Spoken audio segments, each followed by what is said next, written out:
मानव, पौधे, जानवरों और पर्यावरण के स्वास्थ्य को संतुलित और अनुकूलित करने के लिए एक एकीकृत दृष्टिकोण है। वर्ष 2023 के आयुर्वेद दिवस की गतिविधियां 3 प्रमुख क्षेत्रों पर केंद्रित है।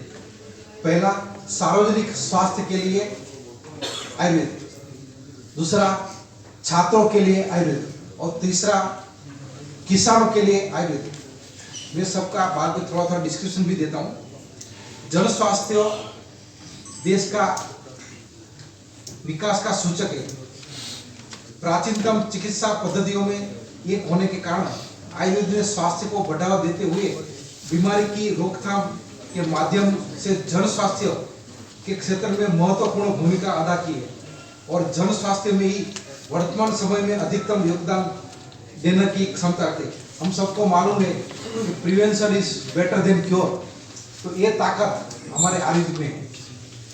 और सार्वजनिक स्वास्थ्य के लिए आयुर्वेद के बारे में आपको बताओ तो विषय पर लोगों को खुद की भागीदारी के लिए सशक्त और प्रोत्साहित करने और विशेषज्ञों की ओर से आयुर्वेद की क्षमता का अधिकतम उपयोग करने से संबंधित है।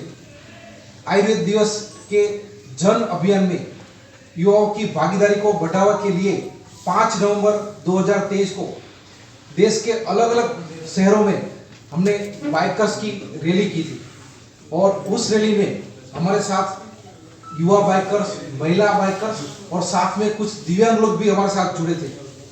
आयुर्वेद फॉर वन हेल्थ के इस देशव्यापी अभियान में देश के 11 शहरों में युवा बाइकर्स ने लोगों को जीवन के हर पहलू में योगदान करने वाले आयुर्वेद के विषय में जागरूक किया है। दूसरा हमारा थीम है छात्रों के लिए आयुर्वेद। तो उस संबंध में गतिविधि में हमने शिक्षा मंत्रालय, दोनों स्कूल शिक्षा और उच्च शिक्षा दोनों प्लस महिला एवं बाल विकास मंत्रालय जो मेरी दूसरी मिनिस्ट्री है और संबंधित आयुर्वेदा, यूनानी, सिद्धा एंड होम्योपैथी कॉलेजों के समन्वय से की जा रही है। आयुर्वेद के पास किसान समुदाय के लाभ और कृषि पद्धतियों में सुधार के लिए भी बहुत कुछ है।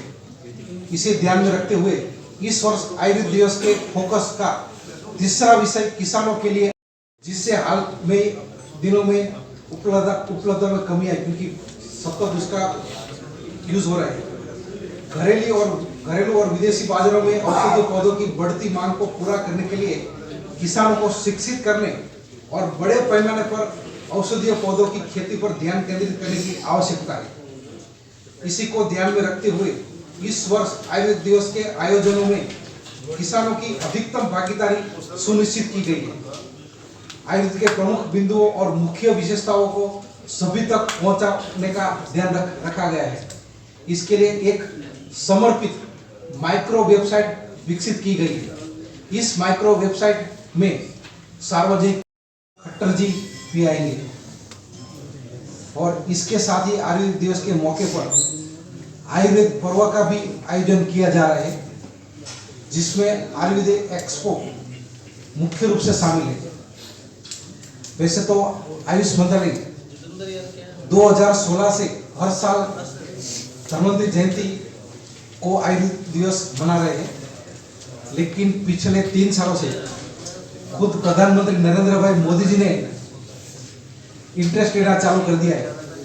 तो वन गवर्नमेंट अप्रोच से भारत सरकार एक महत्वपूर्ण कार्यक्रम के रूप में इसको अपनाया और कार्यान्वित किया है।